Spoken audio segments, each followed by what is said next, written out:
Pleasure to welcome to the podcast Duke's goalie, Will Helm. Will, welcome to the show. Thanks so much for having me. I really appreciate it. Yeah, absolutely. Well, like I said, just before we started recording here, pleasure to watch you play throughout the season. I got a ton of questions I want to ask you, pick apart your game. But I'd love to hear where it all started. You remember back as a youth, the first time you jumped into goal? Yeah, way back, I think it was probably fifth or sixth grade. I was playing town lacrosse, and really, I guess how it started, I think probably as it is for a lot of goalies, is someone has to jump in. It's kind of a rotation throughout the weekends that you play. And I remember jumping in kind of throughout the course of maybe like a town season, and I had a lot of fun with it. I really enjoyed it. However, I didn't really start taking it seriously until really high school. I think it was kind of my sophomore year of high school when I started really playing goalie and thinking that I'd try and play in college. And so, yeah, that was kind of the basis for me being a goalie. Yeah. Awesome. And what does it mean to take it seriously for you? That means just like, all right, I really want to do this. Like, I'm really into it. I'm going to start training. I'm going to start like going all in. Or what does it really mean when you say, I Yeah. start taking it seriously? So my freshman year, I was a tackman on the JV team at my high school. And I remember, I'm not getting much time. And towards the end of that season, our goalie got injured. And like I had said, I'd played some goalie throughout my earlier years. And I was like, yeah, I'd love to get on the field. I'll play goalie. And I had a lot of fun with it. And so I think the following year, I ended up making the varsity team and getting some time on the team. And was like, I think I'm really going to start playing during the summer. I think I'm going to really try and get better and push myself. And I think it was at that time when I really wanted to try and play in college. And so I guess that was kind of what I meant by taking it seriously. Yeah, love it. Love it. So, and you grew up in Albany, New York. So does that mean you start pulling the Blaze Reardon highlights and Yeah, definitely. is that what it's all about at that age? Yeah, I was a huge Blaze fan growing up. Obviously a huge Albany fan. It was really cool to try and go to their games while I was a young lacrosse player. Well, so it's not only Blaze. Albany had like this impressive stretch of goalies. So it was after Blaze, I should say even before Blaze, and then Blaze, and then after Blaze, were all pro goalies with Queener, Yeah, Reardon, yeah, and oh man, why is the name escaping me right now? He played for the Atlas. yeah. JD Colarusso. Yeah, Colorusso. Yeah, Yeah, and so what an impressive run of goalies at U Albany, right? Three straight yeah, it was so pros. cool to watch. Yeah. Yeah. I was a big fan of JD as well. I think my playing style, especially when I first started, kind of matched his, and I think I tried to do some stuff, or I'd watch videos of him as he played, try to kind of mimic it. That's so When I interesting started, that you say that. Let's just talk about that real quick before we go yeah, on to the yeah, next point, because like he's my size. He's 5'8", and you're a big dude. You're like what, 6'3", right? So yeah, yeah. when you say like I used his style, what elements? I think he's just like a very reactive goalie, and I don't know if he's like some goalies are really fundamental in the way they play, and I think he kind of just reacts to the ball and uses his athleticism to make the save. When I started, like that sophomore year, like we just discussed, I really had no coaching, and Yeah. so the coaches at my high school were kind of deferred me to YouTube and were like, find some videos of goalies playing and see if you can mimic what they did. And so he was one of those goalies. And there was kind of a number of others that I tried to do. And I think seeing him and other goalies and the way that they played, I just tried to be athletic and see the ball and then do whatever I could to stop it. Yeah. Number one creed of the goalie, right? I mean, we talk about all these like, top hand goes here, but at the end of the Right. day, we're just trying to stop the ball and like do Yeah. whatever you can. And it's even interesting, like when I work with youth, sometimes like there's this curve where like you start to teach them all the fundamentals, and like their save ability actually goes down because they're like Oh, now yeah. overthinking about it. Eventually it does go Exactly. up when they start to like internalize some of those things and then just react. But when you Right. start thinking as a goalie, like that's trouble, right? Believe me, I know. And I think when we talk about Alex Reddy later in the podcast, like you mentioned, um, that definitely is something that obviously all goalies face, and I even faced this year. But it's just about making it muscle memory. Mhm. Yeah, in the end of the day, it's just kind of reacting and being athletic. Yeah. So when was the first your first sort of taste of goalie coaching? So your high school coaches go so just say go find some stuff on YouTube. I don't know if did you find any Lax Goalie Rat stuff? Did you stumble upon any Oh, of I my stuff loved at it. that Yeah. point?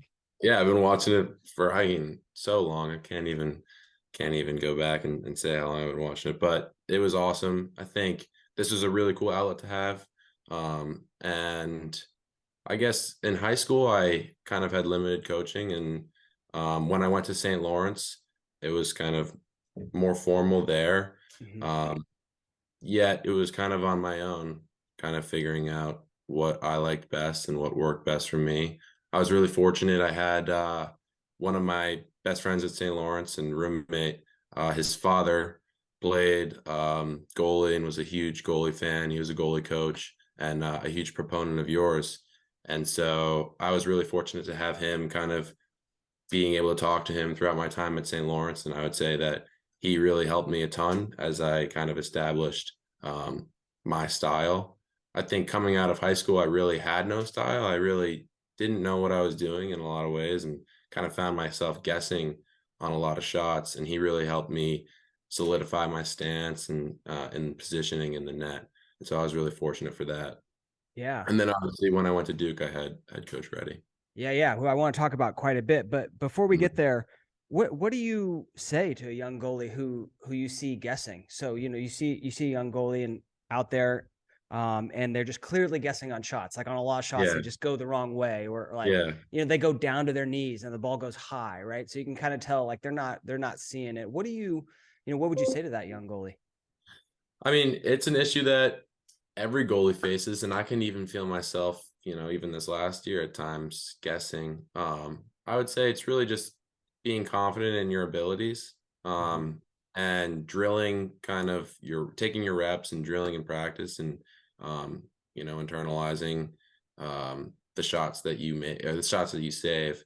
I think what was a big thing for me and kind of how I got out of guessing on a lot of shots was just taking extra reps and um, I think having a different mentality in practice, um, really making it as game like as possible. And once you just trust yourself and kind of stop the thinking that goes on while you're playing, you Mhm. stop guessing and you really just play.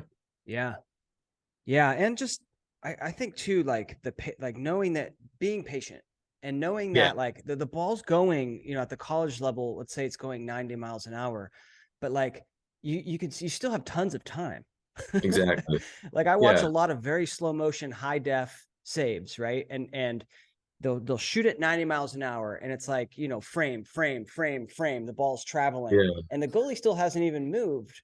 But moved. then Yeah, then you pick it up and you just have to move that 6 inches and you get there. exactly. And I So I think, think yeah, that's good.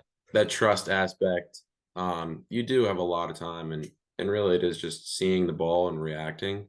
And I find a lot of the saves, or when I'm playing my best and I'm making the saves that I think are the best saves that I can make, is when I'm kind of just taking all thought out of the process. I sometimes I don't even remember making the save. It's just me seeing the ball and being as still as possible and patient.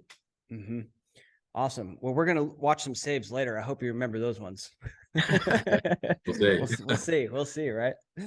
That's cool. So you play in high school, and then start to I guess think about playing college at the next level. How did that recruiting process go? So you end up going to St. Lawrence, which Hmm. is D3 program, D3 program, yeah. D3 program in New York. Talk to me about how that came to be. Yeah, I was actually really fortunate. So I started the recruiting process kind of late, I guess. I started playing goalie sophomore year, and the recruiting process for me really started junior year. And at that point, um, the recruiting for Division 1 happened so early, and there was not a lot of spots open. But I really wanted to play in college, and I wanted to find a school that academically fit me, and I thought I would really enjoy my time there. And St. Lawrence was one of them. Fortunately enough, my one of my best friends in high school, his dad was the coach at St. Lawrence, and so throughout his time in high school and my time in high school, I was kind of able to build a rapport with him, able to get to know him really quite well, and was really excited about the fact that I was able to go and play for him because, you know, he was someone that I had respected for a while and got to know. Um, and I thought it fit me really well just for the fact that um, I was given the opportunity to be able to play my junior and senior year at St. Lawrence, and as a goalie that was really kind of raw and not knowing kind of the, you know, the what I was doing. I was fortunate for that. Yeah, that's awesome. And so, when you get there, I guess your game develops quite a bit. You mentioned being raw. What Yeah, were some of those, like, I don't know, solid lessons, or what was some of the moments that sort of really shaped your game, your goalie game? it's a good question. I think a lot of it really happened after my junior season. My junior season was the first year that I started, Hmm. and you know, it kind of came from me just reflecting on my performance throughout that season, um, and talking with my friend's dad, who was a goalie coach, and we just kind of analyzed some of the games that I'd played and when I had played well and when I hadn't played well. And I think it came down to just preparation, and I realized that, you know, as a goalie, if you're I wouldn't say that I was really not fundamentally sound, but I was kind of more I wasn't really super fundamental with the way I played and was kind of more relied on instinct and athleticism. Um, just getting as much drilling in as possible and taking as many reps as possible was a big thing for me. Hmm. Um, just seeing the ball, and I think up until my senior year at SLU, I would say was vastly different than my junior year in that I really just trusted myself and went out there and had fun. I think I was way less stressed that year, and that was the biggest change in my goalie play between the 2 years. Yeah. And technique wise, when I look at your stance, you kind of got the hands are pretty high, like sort of eye, Yeah. like that eye thumb, and sort of a wide base. You hop into that stance, which I love. And was that all there? Because I haven't watched much tape of you at SLU. It's funny, at SLU, my stance was completely different. My legs were probably about shoulder width apart, so I was very narrow. My Mm. hands were high. I like the high hands and kind of on that angle. And um, really, what it came down for me there was, you know, they're going to shoot to one side of the net, and so I kind of thought about it like that. And once I saw the shot go that way, I would just to kind of I was able to explode and just put my whole body behind it. And I think that was really my thought process at St. Lawrence. When I got to Duke, it was I think literally the first practice. Coach Reddy changed my stance to that wider base, bending the knees more, and I kept my hands high. I think we worked throughout the season to try and bring my hands kind of a little bit down and more up and down. But like you said, sometimes things just kind of, you know, it becomes like a mental thing. You try and change it and it's not working. And then you're dropping your hands on some shots. And so we ended Hmm. up just kind of keeping them high like that. Yeah, well, I like it. It looks good. It looks good. Um, so you end up getting like second team All American your senior year, yeah? Like who's Mhm. better than you? What's going on there? I don't know. He must have been a good goalie. You know, he was a Yeah, good I don't goalie. know. Must have been some politics going on. He knew the committee. So then was D1 playing D1 lacrosse sort of always your vision, or did that sort of come at the end when you're like, well, I got some years of eligibility left. I want to keep playing. Let's see where this goes. Yeah, I think it was kind of the latter. I knew I had the eligibility and didn't know if I was able to play D1 talent wise. I kind of had no idea what the gap was like or even how good a Division 1 goalie was. Yeah. Um, so upon graduating from SLU, I had thought about it a little bit, and one of my friends from St. Lawrence, whom was adamant about going into the portal and transferring and going D1. He's actually at Penn State, and so I thought about it a little bit, and I sent a couple emails. The first of which was to Duke, and they responded, and so it was kind of really on a whim. Um, and thinking back on it, I was so fortunate the way it worked out, and I was so lucky. So I'm just thankful for that. Yeah. Yeah. Now that you've experienced both the D3 and D1 lacrosse, what are some of the differences, would you say? I think as a whole, kind of just the size and the speed of the game. I think there is great talent at the D3 level. And I just think in general, a lot of the players are just a little smaller. I don't think the shot speed changes that much. I think the accuracy does. I think Mhm. as a whole, the players are way more accurate, and when they want to put it somewhere, it generally goes exactly where they want it. Mm. Um, and I think that was kind of how I thought about the way that I changed my stance. Um, at St. Lawrence, I was, like I said, kind of vertical, straight up and down, and in a narrow stance, and I would just try and get to one side of the net, more or less. Whereas this past year, I had to be kind of more reactive and really move myself to particular areas in the net. Um, and I think the best thing that I thought about throughout the year was really just not to overthink it.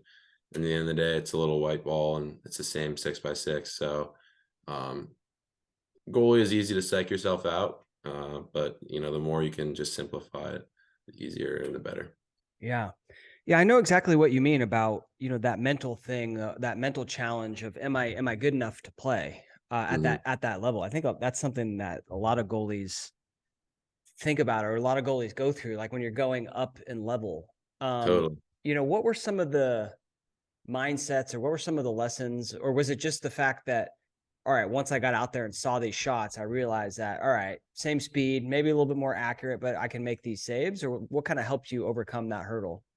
I think it was that. I think you really can't think too far into it. You can't be like, oh my gosh, how am I going to go through all these practices? What if I don't, what if I'm not able to do it? What if I'm not good enough? Yeah. Um, and I think, I will not lie, when I got to Duke, I definitely had some imposter syndrome, kind of, what am I Right. doing here? Like, this is crazy. But yeah, you just got to take it one shot at a time. And um, you do realize you make your first save and you're like, okay, like, I think I can do this. And then you're seeing the ball a little more. And that goes for any level.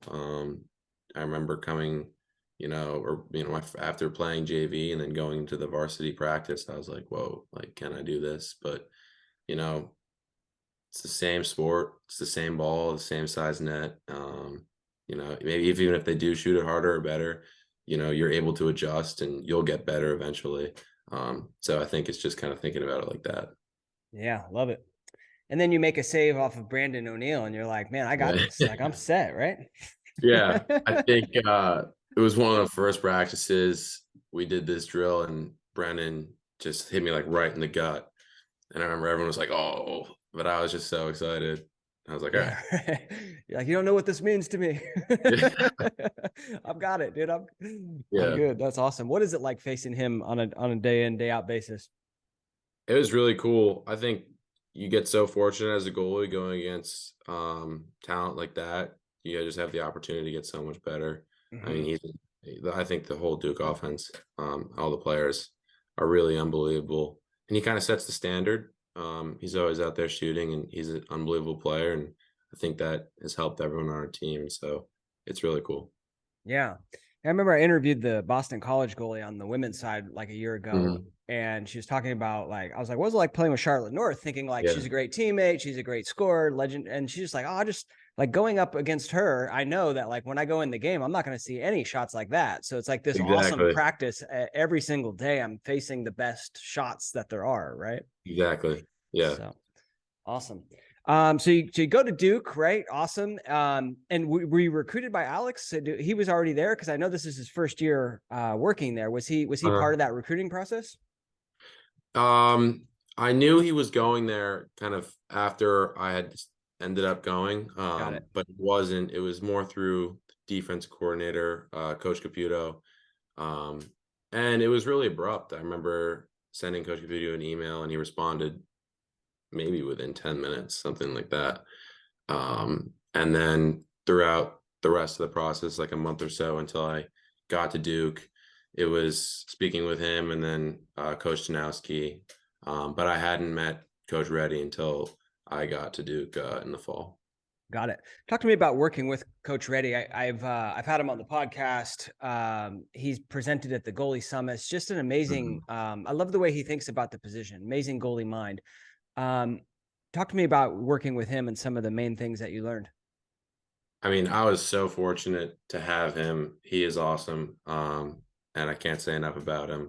Like I said, that first day, it was, I think, the very first fall practice, we had done some shooting and he was like, all right, we're gonna change some stuff. So Mm. he had my he like changed my stance. He had me in like that wide base. And at first it was definitely really difficult. You know, you overcome this hurdle where you want to react and just save the ball, but also you're trying to do it in the right way, in the way that he's teaching you. And so it took me a couple weeks to get adjusted to, but he was really, patient with me, I think, throughout the whole process. And, he was always giving me advice. He was always willing to sit down with me and talk. And a lot of what we talked about this year was just mental game and, um, you know, just kind of staying calm, cool, collected. And he was always willing to just help go out before practice and get shots. He always had a drill to get me, going before practice. And I think, yeah, I really am fortunate to have him. Yeah. It's interesting because that you switch. It's fascinating to me. You switched to that wide base just recently because when I watched the video, you make it look so like effortless and comfortable. And how long did that take? It took a while. Yeah. I would say at least probably a month and a half before I was really comfortable with being, in that position and in that base. And he gave me a lot of drills to do on my own that kind of helped. A lot of it you can really do with, you're just on the wall and you're just stepping to shots, and that's really all it is. Mhm. And once you get the reps in, you become comfortable with it, and that's something he really helped with. When we started, it was just, okay, we're gonna do 10 shots from the right alley, and they're all going off stick low. And so once you get that muscle memory and you build it up, it becomes second nature. And so, that's why I was so thankful to have him kind of help me through that. And I think the wide base really changed my game a lot. And it's something I never would have done without him. Yeah, I love it. I got this one video clip I'm going to bring up real quick just to kind of show what we're talking about. This is from my video guy. He captured your warm up, which is so cool. And Alex does well. If I can just kind of pause it, yeah, right there. You can kind of see that wide base, Yeah. hands held high, super short shaft. Is that thing legal? I feel like that It, thing's so short. it is short. It is legal. Yeah, But it is definitely it's short. the One of shortest the you can go, right? Yeah, yeah. One Well, of the maybe other because you're so tall, you make it it look looks pretty shorter, yeah. small. But I do love the short shaft. I used an attack shaft myself. I felt it Uh-huh. was just so quick, and I had the Yeah. strength to do the outlets. And I think if that's the case for a goalie, like use that and get quickness, right? I agree. Yeah, One of the other goalies at Duke did it, and I was like, "Wow, that thing's so short." So I kind yeah. of started to use it, and I was like, I really liked it. Thought my hands were really just a little more explosive, and like you said, it wasn't a problem with the outlets. Yeah. Anyway, I posted this one because he does this one drill where like instead of shooting, he does a pump fake, which is Mhm. awesome to throw in. If you're watching this, let me run it one more time. So he's kind of doing like that and throws a little pump fake and bam, Will doesn't even Yeah. move, man. Just spit on that. I love it. So is that something he would do like from time to time to just to make sure you got your balance and you're not guessing, you're Always. not leaning? That was a big thing that we worked on throughout the entire year, was just my balance, and I think that was a really, useful exercise because in the end of the day, if you're balanced and you see the ball, you're gonna save it unless it's a really good shot, and so that was just a really good technique and tactic that he did, and it helped a lot. Yeah. And believe me, I wasn't always as patient as I was. Yeah, it's Instagram. It's the highlight reels, right? Yeah, yeah, yeah, um, yeah, that's funny. And so you mentioned, a lot of what we worked on was the mental game. And I know, any lacrosse season you can have your ups and downs. In fact, as a goalie, you're going to have your ups and downs. yeah. What would you guys, you're going through a bad game, you give up tons of goals. What would be the main lesson he would give to you? He would always just say, just see the ball, slow down. I think a lot of times having a bad game stems from what we were just talking about. It's not being balanced and you're jumping, you're hesitant. You just kind of have to rely on yourself. And there's a number of times for this season where he would pull me aside at halftime and kind of just relay this message to me and we'd talk. Um, and it kind of just comes down to going out and having fun. I think Mhm. you can overthink the game so much, but in the end of the day, you're there because you want to do it, because you have fun doing it. It's best not to kind of take things out of perspective. And so he was really helpful with that. And he gave me the book, Inside the Crease, I think right? Yeah, I got it. Thinking Inside the Crease. Yeah, Yeah, it's over there. But yeah, great book that by was huge. Chris Buck, Coach Chris Buck. Yeah, that was huge. I think, I read that before a lot of my games this year. And that was just kind of a big part in helping in the mental game. Yeah, awesome. What any particular lessons that stand out from that book that you would try to imply? Yeah, I think it was, I think he referred to it as the death spiral, and you let in a bad goal or one that you see all the way and somehow it goes in and you get hung up on it. And he talked about Tiger Woods giving himself only 10 seconds to think about a previous shot, and then it was like it had never happened. Mm-hmm. And I think that was kind of um, those were like the two big things that we worked on, Coach Reddy and I, throughout the year. At heart, I think I was like a very aggressive goalie at nature. I just wanted to attack the ball, and so my step would really be a lot of times forward instead of kind of side to side or at a 45-degree angle. And so, being balanced, something that helped with that. And then forgetting a bad goal was something that was, the other thing that we worked on, kind of just cleaning the slate, focusing Mm-hmm. on the shot. Do you have like a specific routine that you go through when you give up a goal? Yeah, I mean, sometimes I like turn around and I kind of just sometimes I just like headbutt the crossbar, but I just take a deep breath. And I think breathing is a really important thing to Very do. important thing. Yeah. I did that a lot. Kind of just take a big deep breath through the nose and then release out the mouth, and that was something that helped a lot, especially during games. Yeah. Love it. Love it. Last season, I know you weren't there, but Duke sort of got snubbed, right? Like they didn't make the tournament. I imagine there's a lot of guys that, a lot of guys still on the team, obviously, that felt that. Did you guys use that as motivation, or was it just like new slate, new season, last season doesn't even matter? I think I was kind of twofold. Obviously, I wasn't there, but it was a huge letdown for the guys. And they did use it as motivation. It was a new season, and you know, the team wasn't going to let that linger on Mm-hmm. our minds. But when you go out and you're working out and you're doing the runs and you're at practice, I think a lot of guys channeled the feeling that they had last year when they didn't make the tournament. Yeah. And they were going to make sure that they're going to make, this practice mean something and make this season mean something. And we had great leadership on the team. And, I could go on and on about the guys and the leaders on the team, but I think that really helped. Yeah, right. It's like that extra piece of firewood for the fire, right? Right. When it gets tough and you got to train, maybe you don't feel like it, or it's morning and it's cold and all that good stuff. And it's like, let's not leave any chance, right? Like last year we got Exactly. snubbed. Let's not even make it a question this year. Yeah. I Um, think, yeah, that's exactly what it was. yeah, love it.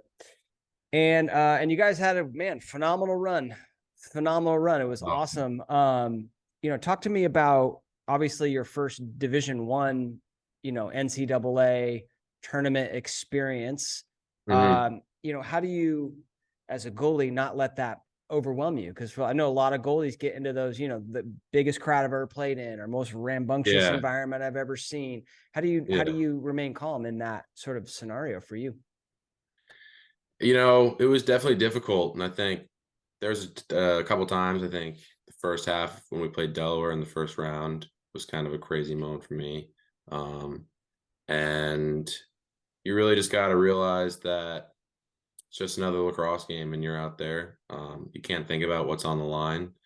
Um, and I think it's really just falling back on the fundamentals that you have and the game that you play. You practice almost every day throughout the year and do something towards that game there. There's no use in thinking about what you're doing having done all that practice. You really just need to play your game, not think about it, and just see the next shot. um, and yeah, it can be tough obviously as a goalie with all that outside noise. And I Mm-hmm. think that's something that I really felt in the semifinal game against Penn State. They had all those fans and it was a crazy aroma. But really, you just got to focus on the ball and just playing lacrosse. Yeah, and no, I mean it's all right to be nervous. Like I feel like a Yeah. lot of goalies, even going into a normal game, or I mean, I was this way. I'd get pretty nervous, right? But Yeah. once I got that first save or first touch for Right. me, that's what kind of calmed me down. Mhm. But talk to me about that because semifinal game, 6 saves, 15 against, probably not the Mhm. best. You'll Yeah. probably be the first to say it wasn't Yeah. my No. best Most game. of my best dad. Yeah, right. Like then, but you guys win. And Mhm. then how do you then, flush that and go out and play a phenomenal game the next game for you? Yeah. I mean, it was big. I think I definitely, that was like a crazy moment for me. Almost in hindsight, seeing where I'd come from, and not that, I'd gone to a school where it was awesome, but the most fans we would have at a game would probably be a couple hundred. Right. And then I was in that semifinal game, and there was thousands of people there. Most of the fans were Penn State fans, and so every time I let in the goal, it was that Penn State song, and it did get to me. Um, but realizing that it's in the past and there's nothing you can do about it now, and it's like what I had talked about earlier with giving yourself 10 seconds to linger on it, and then you forget about it. It never happened. Um, and I went out, in the practice before the championship and just took some warm up shots and was like, all right, I got to get back to myself. I got to do whatever it takes. And Coach Reddy and I talked a lot. Um, and, we just talked about playing lacrosse and just getting ready, not thinking about what had happened, but just getting ready for the next game. Yeah, love it. Yeah, such important advice. Mhm. Um, yeah, that's right, because it was in Philly, right? So it's a lot closer to the Penn State fans than Right. the Duke fans. Yeah. Yeah. I would say they definitely had the majority of the fan section there that day. But it was a really cool experience. It was really Yeah. surreal. And Fortunately, the my defense played well, and the offensive guys helped a lot too that game. So we were able to move on. that's right. Um, and the fact that we got no instant replay on those Yeah, on those crease dives, huh? But hey, it's for another podcast. for another pod. Probably gonna have it based on one of those plays, but Mhm. um, it's so hard to call. I had Matt Palem on, and we talked about it in depth, and it's like so fast, Yeah, they got to add replay to that. I think add that play to replay. I can't even imagine being a ref. It is crazy. It's such a fast paced game, and there's so much you have to be kind of looking out for. I know this as a goalie though. Anytime someone jumps near the crease, I'm always like, "Oh, he's in the crease. He's in the crease. Oh Come yeah, on." that's a lock. You always got to point down and Yeah, you're like, he's in the crease. Give yeah, me a break. yeah. Yeah. The other thing I was going to say too is, when you get those rowdy fans, they always try and get in your head. I always try and get in the goalie's head, right? Because if you can Yeah, get in the goalie's head, like that's the one way you can impact the game. right. How was the setup? Could you like hear some of the individual people, or was it just like there's so much noise that like you couldn't pick up any voices? Because I'll tell you this, I played in the MCLA and it was more like 100 fans or like 75 fans, and like you could hear like one dude giving it to you all game long. Yeah. Weirdly enough, you could still hear that one dude giving it to Yeah, you all game long. yeah, But you kind of just have to laugh it off. I would always just kind of smile and like just laugh. yeah. Um, you know, the worst thing you can do is kind of let it get to you. And I think just kind of taking it in a comical sense and just making it humorous is the best thing you can do. Love it. I got some saves from the finals. Could I bring that up and take a look at them? 100%. All right. Very first save of the game. Very first save of the game for you. Let's watch this one. Friendly today, delivery, but a wonderful job of Entenmann to drop. And brother Pat had 8 points in that game. Gray serpents around the crease, right hand free, denied by Helm. First of all, I love how they have like I guess there's a mic on the goal or something. Yeah, it's hanging around the back. Yeah, you can hear the communication. So you're like Oki, which is I guess like a defensive set, or what was that? Yeah, it was just kind of the defense that we had talked about throughout the game. I I love to talk when I'm in the net, and sometimes I don't even know what I'm saying. Kind of just a lot of jumble, but more so it's just, I think even more communication, or the more the better, and that, you're helping your defensive guys, but also you're just kind of getting yourself in the moment. And I think that's a tactic that I use. Just talking through picks, talking through defense, and yeah, I love to talk. Yeah, and one of the things that the mic picks up too is just you said at one point you're good, which is great Yeah. to let the on-ball defender know like they're in great position, right? That's a great piece of advice for young goalies, because you could either say like higher, get above them, or you're Right. good. And that's helping the on-ball defender know kind of where he is in the grand scheme of things. Yeah. Exactly. Yeah, I mean, it's so hard getting through picks, especially if you're a short stick trying to defend him. You can take all the help you can get, and so just seeing it, and as a goalie, just helping your guy through it is big. Yeah. And that's great. This is kind of great D too. Like that's kind of what you want to preach, is as he's shooting, like give him that last extra little shove, right? To kind of get him off balance. Cause I think that, your hands kind of drop on this one, but that last little push, then, takes something off of it, and then boom, you explode right to it. So real nice save. Anything else you want to add on that one? Well, yeah, to your point, like the defensive middies that Duke were awesome. And they're just kind of always grinding to get that last push. I think as far as the save goes, that was kind of big. Just getting myself into it, and like we had talked before, kind of erasing the memory of the last game and just seeing the ball. I think that, yeah, it was kind of just settled me into the game with that save. That first save, like we talked about, so clutch, right? All right. Aiden McGuire. There's the slide. Notre Dame moves it around behind the back. Jake Taylor denied. That was insane, because this could be, I mean, this would have blown up on Yeah, I mean, this is a viral goal if you don't make this save. right. Talk to me about some of these scoop shots, because they're always ones where like they're tough, right? Because I don't even think the offensive player knows where he's shooting it. So how you as the goalie, how are you supposed to know, right? Exactly. I mean, it's kind of just, you see him, he's not going to go for the traditional shot there, and then you just try and find the ball, or more so the release point. I remember just kind of looking towards his back after seeing him kind of spin, and then I was fortunate enough to see the ball come off, and have a good look at it. But it was a really good shot, and I think those are really tough to save a lot of times.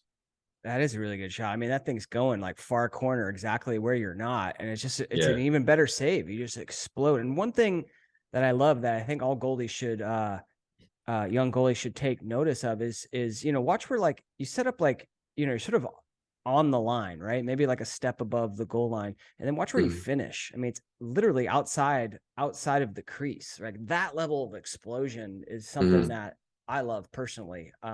Just exploding right through that ball, and you make the save like when you've barely even moved, but it's just that level of explosion Going through it. Yeah, going through the shot, right? Yeah, I think, and that was something that we talked about earlier, is I think inherently I'm kind of just I just want to attack it and go forward, and so going through the ball really helps me. Stepping through it and kind of being fluid in my movement was a big, important factor for me. Yep, love it. Awesome. 233. Ends the quarter with possession. They're looking for a shot. Dude, you had some phenomenal saves, and this is a great game by both goalies. This entire final, it was amazing goalie play. If Notre Dame just ends the quarter with possession, they're looking. Damn it, great. So they feed. It's a man. You guys are man down, right? Feeds the crease. And talk to me about the hop. We haven't talked much about that. Where did you learn that? The hop being, I don't know if you call it the hop. Galloway called it the hop, so I called it the hop. But it's just sort of that reset of the weight, right? And you can kind of see you do it. Like the guy feeds the crease, and you're like, all right, here comes a shot. Sort of reset my weight, get balanced. Talk to me about that. Yeah, I think, this was kind of what we talked about, just being balanced. One of the bad habits that I have is that I get choppy feet.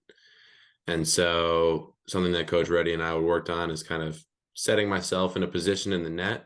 And if I need to readjust at the last second to kind of, line up with the shooter, then I can do that.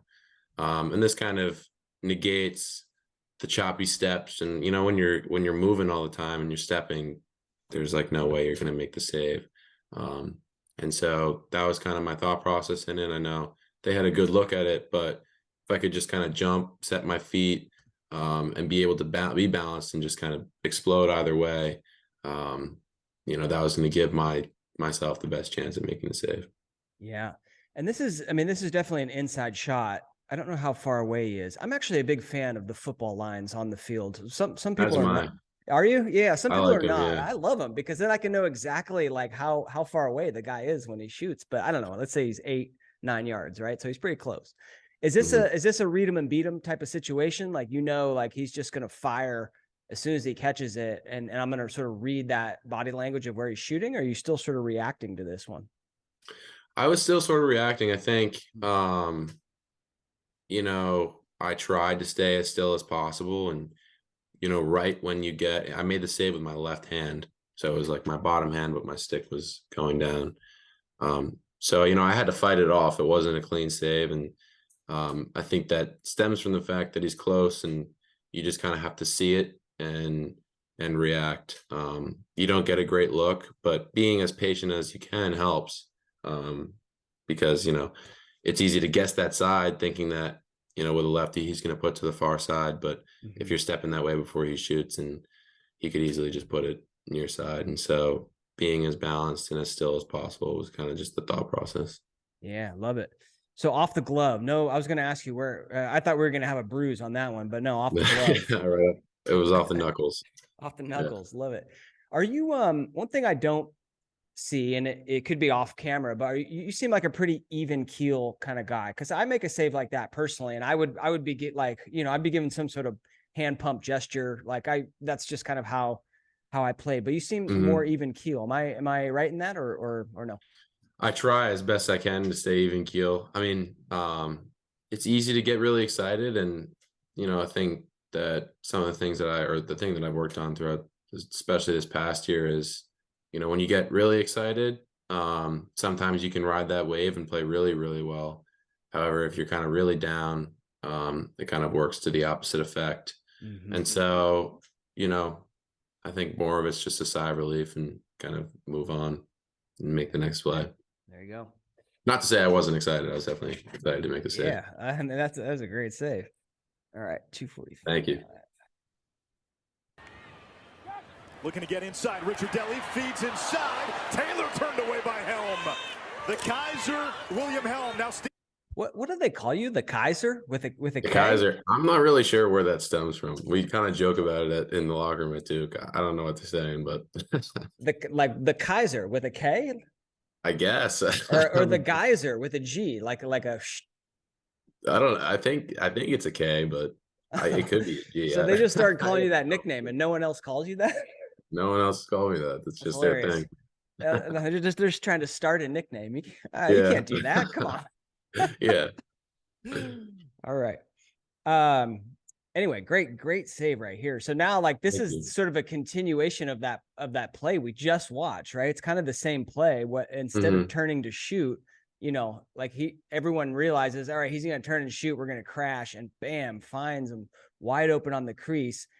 And I don't even think you go for that first fake. Is that like something in your head where you're like, I'm not going to even go on that fake. I'm going to go on the second one. Talk to me about this save. Yeah, I mean, it was a really good offensive play by Notre Dame. And I think when he got the ball, I just tried to stand as tall as possible until, I saw him release it. I know, a lot of times when shooters just move their shoulders like that, it's easier to read in that, they're shooting high and going low. And that's a pretty common fake, fake high, go low. And so obviously there's a little bit of luck to it. But I think I stayed big and remained patient. And so I gave myself the best chance to make that save. Yeah. Did that one get you on the leg? Yeah, I did. Yeah. I think like kind of near the knee. Yeah. I love it. Awesome. Well, that's a great save. I mean, it's so easy Thank you. to get hyped and bite on that fake, but yeah, just sort of remain calm.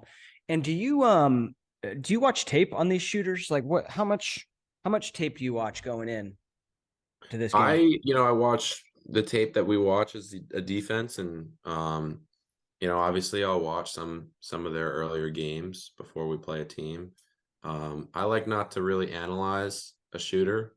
I think I try as hard as I can to not be jumpy as it is. And so I think if I'm expecting a certain shot or, waiting for them to put it in a certain area, then I'm already psyching myself out. And so I just try and go in and see it almost as just another practice, and they're going to shoot the ball and I'm going to react. Yep. Yeah, I know a lot of goalies. Like, I mean, I know a few goalies. Like Bernlor is like he's a film guy. He'll know like Mhm. every shooter's tendency at every point, depending upon the situation, time on the clock, and there's other Mhm. shooters, other goalies that are like. I mean, I kind of like to know a little bit, but like you, I don't want to be thinking about that as the shot's coming at me. I want to be Right. more reacting. So Mhm. makes a lot of sense. All right. Scoot ahead a little here. Kavanaugh to Gray, shoots low, denied. William Helm. Denied. I don't know if there's much to say about this one. This is a super low angle shot. I mean, this is the ones you want to see, right? He's almost Right. literally at goal line extended. He drops his hands and his shoulders low, and you just boom, you beat him there. Yeah. Talk I to me mean, about I that one. think it was similar to kind of the one before. You're staying high and then you're reading his body language. I think, I don't know what he was thinking, but I would think that because I was high, I saw him kind of go low there and I could just drop and cover the net. But it's really just kind of remaining as still as possible and making the shooter make the move, not, the shooter kind of freaking you out and you having to kind of guess. Right. So what would you do? Put a shorty on him and not slide? Actually, that's how I'd play him. Yeah, I mean, geez, some of these shots, I mean, they're great saves, right? Like a save is any save to me is a phenomenal save, but I mean, again, like shooting He's at below, GLE there, yeah. he's literally almost below GLE. So, you're just sort of reading it, and it's still a great save because like he's right on top of you. I mean, he's literally right in the crease. But like going back to our earlier point, all you have to do is this, right? All you have to Right. do is just move 6 inches. Actually, admittedly, I didn't even move my stick on that one. I think the ball was in, like I saw it and I didn't even have to move. But I think it was great D. Obviously, the defenseman that gave me the best chances to make a save that I could, that they could.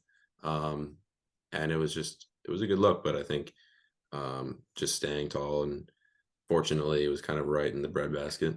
No, that one's going to the far corner. That one's going to ping the upper V, and you explode over to make the Exactly, save. yeah. This is a lacrosse goalie podcast. Yeah. All right. Maybe not. Rum up by the midfield. He came up limping as well. Oh, what's Taylor up? on a chance. Carpenter gets hit. No. Talk about we just do anything we can to make the save, right? So if Yeah. you're just listening to the audio, you sort of there's sort of a loose ball, right? And you go for it, and then in the loose ball around the crease, you try to like check the guy's stick, the Notre Dame guy's stick as he picks it up, and then you're out of position. He's coming around X. He tries to do his little twister, and you dive back and make that save. That was awesome.